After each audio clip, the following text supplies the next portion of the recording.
భవిష్యత్తులో నరసింహారెడ్డి మా రాష్ట్ర యోజన విభాగంలో వారు కూడా ఉన్నారు.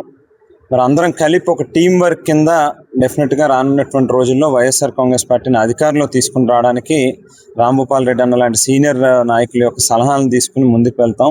అలాగే నరసింహ కూడా మంచి యంగ్ లీడర్, మంచి డైనమిక్ లీడర్గా తయారవుతా ఉన్నాడు. తను కూడా జగనన్న యువతను అందరినీ కూడా ప్రోత్సహించేటటువంటి దాంట్లో ఇవాళ ప్రాతుల్లో కావచ్చు, లేకపోతే నరసింహ కావచ్చు, వీళ్ళందరూ కూడా రానున్నటువంటి రోజుల్లో జగనన్న నాయకత్వంలో చట్టసభల్లోకి వెళ్ళడం అనేటువంటిది జరుగుతుంది.